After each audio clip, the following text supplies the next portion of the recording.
अस्सलाम वालेकुम। आज हम biology part 2 chapter number 22 variations and genetics, उसका लास्ट टॉपिक है डायबिटीज़ मेलाइटस, जो कि बहुत ही इम्पोर्टेंट है लॉन्ग और शॉर्ट के हवाले से। तो सबसे पहले जान लेते हैं डायबिटीज़ मेलाइटस होता क्या है। It is a heterogeneous group of disorder which is characterized by rise in blood sugar level, यानी कि हमारी बॉडी में ब्लड शुगर लेवल जो होता है वो हाई हो जाता है, जिसकी वजह से बहुत सी हमें बीमारियां लग जाती हैं, जिसको हम कलेक्टिवली कहेंगे डायबिटीज़ मेलाइटस। तो ये क्या है? ये एक हेरिडिटी डिजीज़ है, विरासती बीमारी है जो कि पेरेंट्स से ऑफस्प्रिंग में ट्रांसमिट की जाती है। और इसके अंदर क्या होता है कि जो हमारी बॉडी होती है वो अनेबल होती है, यानी कि वो जो ब्लड शुगर है हमारी बॉडी में वो उसको मेटाबोलाइज नहीं कर सकती। इसके हार्मफुल इफेक्ट हैं यहाँ पे, जो 4 बीमारियां का बायस बनते हैं इसके इफेक्ट। वो क्या है? पहला, किडनी फेलियर। किडनी फेलियर यानी कि गुर्दे काम करना छोड़ जाते हैं। एडल्ट ब्लाइंडनेस यानी अंधापन, इनकी नज़र कमज़ोर हो जाती है।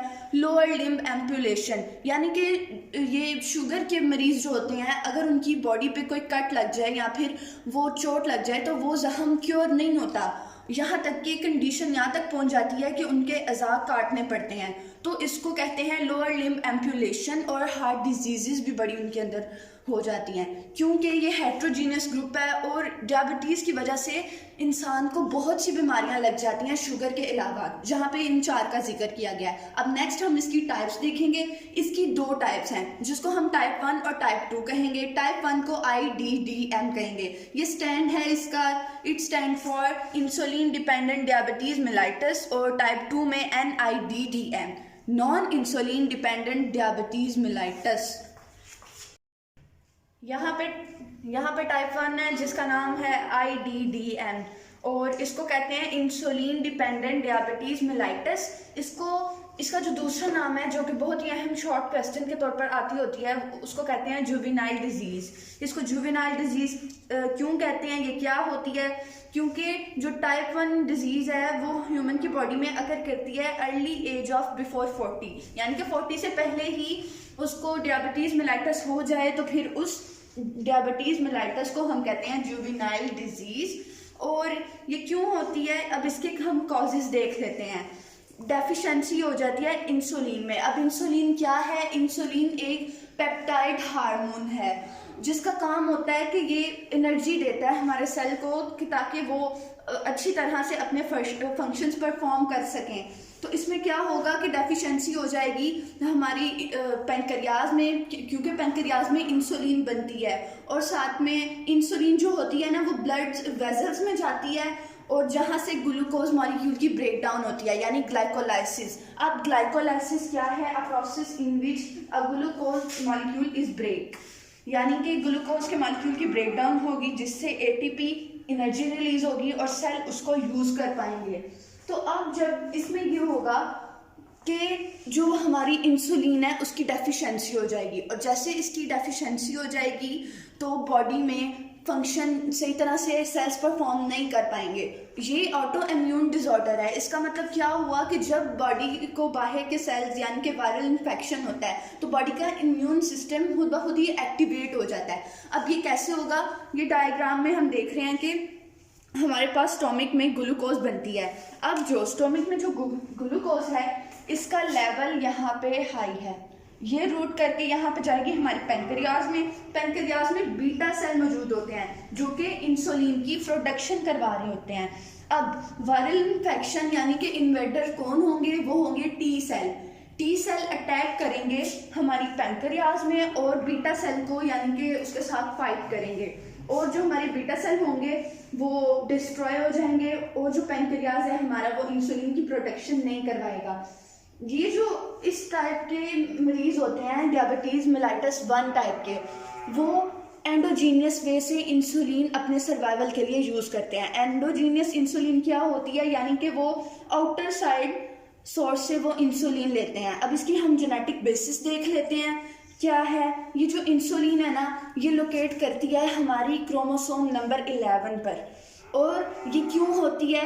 जेनेटिक वेरिएशंस हो जाती हैं हमारी बॉडी में जिसकी वजह से हमें टाइप 1 होती है, और ये मल्टीफैक्टोरियल है। मल्टीफैक्टोरियल क्या है?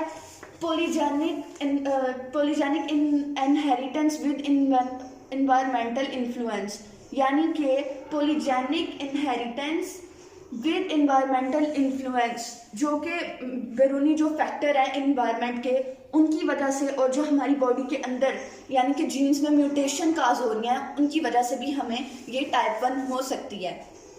टाइप 2 की बात करते हैं, NIDDM, non insulin dependent diabetes mellitus. 90% patient जो होती हैं वो टाइप 2 की वजह से अफेक्टेड होते हैं और बॉडी में एंडोजीनियस इंसुलिन की प्रोडक्शन होती है, यानी कि पैंक्रियाज के अंदर खुद ब खुद ये इंसुलिन प्रोड्यूस हो रही होती है और जो हमारी बॉडी के सेल्स हैं वो कोई रिस्पॉन्स शो नहीं करते इस इंसुलिन को। इसी वजह से ग्लूकोज को बॉडी के सेल्स टेकअप नहीं करते, जिसकी वजह से हमारे बॉडी के सेल्स हैं जो सही तरह से फंक्शन अपने परफॉर्म नहीं कर रहे होते। और जो लोग होती हैं 40 के या फिर 40 से ऊपर, उनके अंदर ओबेसिटी आ जाती है। ओबेसिटी का मतलब होता है मोटापा, और ये मोटापा जो है इंक्रीज करता है इंसुलिन की रेजिस्टेंस को, और अगर हम एक्सरसाइज करेंगे तो ये ओबेसिटी रिड्यूस होगी और इस टाइप 2 के होने का भी खदशा कम होगा। अब इसकी हम बात करते हैं जेनेटिक बेसिस को। यहाँ पे MODY आपको नजर आ रहा है, व्हाट इज MODY? ये बहुत ही इंपॉर्टेंट शॉर्ट क्वेश्चन है और इसके साथ साथ एक और क्वेश्चन आता है, MODY की फुल फॉर्म लिखें, जो कि है maturity onset diabetes of the young. इसको MODY को MODY क्यों कहा जाता है? क्योंकि 2 से लेकर 5% के लोग जिनकी एज होती है 25 तक, उनमें डायबिटीज आ जाती है, तो इसको हम MODY कहते हैं। और ये इस वजह से भी काज करती है कि एक एंजाइम जो है ग्लाइकोकाइनेसिस, उसमें म्यूटेशन आ जाती है। ग्लाइकोकाइनेसिस का काम होता है कि वो ग्लूकोज को ग्लूकोज 6 फॉस्फेट में कन्वर्ट करती है, और जब इसके अंदर म्यूटेशन आ जाएगी तो फिर सही तरह से वो अपना काम यानी कि कन्वेयर नहीं करवा पाएगी, और जो हमारी बॉडी का एनर्जी का बैलेंसिंग है वो डिस्टर्ब हो जाएगी। और अब दूसरी तरफ आते हैं कि इसका एक और कॉज है, one of the mutation in one of the 4 gene. ये वन ऑफ द 4 जीन क्या करते हैं? ये ट्रांसक्रिप्शन में बहुत ही इंपॉर्टेंट रोल प्ले करते हैं। ये एनकोड करते हैं ट्रांसक्रिप्शन फैक्टर्स को, यानी कि प्रोटीन की सिंथेसिस होती है, और इन्वॉल्व करते हैं, ये इन्वॉल्व होते हैं ये 4 जीन इंसुलिन की रेगुलेशन में। और जो ही इन 4 जीन में कोई म्यूटेशन आती है तो फिर इंसुलिन हमारी बॉडी सही तरह से रेगुलेट नहीं कर पा रही होती, और ये इनहेरिटेड और साथ में ऑटोसोमल डिजीज भी है। और आगे एक बहुत ही अहम शॉर्ट क्वेश्चन है, मल्टीफैक्टोरियल ट्रेट। इनहेरिटेड ऑटोसोमल के होने के साथ साथ ये मल्टीफैक्टोरियल है, और मल्टीफैक्टोरियल का मतलब क्या होता है? इसका मतलब होता है polygenic inheritance with environmental influence is called multifactorial inheritance, यानी कि जीन से कंट्रोल होने वाली कई जीन से, मल्टी हो गया तो कई जीन से कंट्रोल होने वाली विरासत, जिस पर माहौल के फैक्टर्स का इफेक्ट होता है, उसको हम कहते हैं मल्टीफैक्टोरियल ट्रेट्स। अब आगे बात करते हैं इसकी एग्जाम्पल की। तो ब्लड प्रेशर और साथ में डायबिटीज मेलाइटस इसकी एग्जाम्पल है। डायबिटीज मेलाइटस तो आप कर चुके हैं, अब बात करते हैं ब्लड प्रेशर की। ब्लड प्रेशर में क्या होता है कि there is a correlation between systolic और diastolic blood between parents and offspring. तो क्या होता है, उनके अंदर ब्लड प्रेशर की डिजीज होती है, और इसको ये क्यों आता है पेरेंट्स और ऑफस्प्रिंग में? क्योंकि इनके अंदर कॉमन जीन होते हैं। अब जो हमारे पास ब्लड प्रेशर है वो इन्फ्लुएंस करती है बहुत ही इन्वायरमेंटल फैक्टर्स की वजह से। अब ये इन्वायरमेंटल फैक्टर क्या है? ब्लड प्रेशर के जो मरीज होते हैं वो अपनी डाइट का ख्याल सही तरह से ना रखें तो फिर भी उनके अंदर ब्लड प्रेशर के हाई या लो होने का मसला हो जाता है, और अगर उन्हें कोई टेंशन या फिर स्ट्रेस मिले तो इसकी वजह से भी उनके अंदर ब्लड प्रेशर हो जाता है इंक्रीज या लो। तो आई होप कि आपको आज के लेक्चर की समझ आ गई होगी। प्लीज़ मेरे चैनल को लाइक और सब्सक्राइब करें ताकि आपको इसी तरह की वीडियोस मिल सकें। अल्लाह हाफिज़।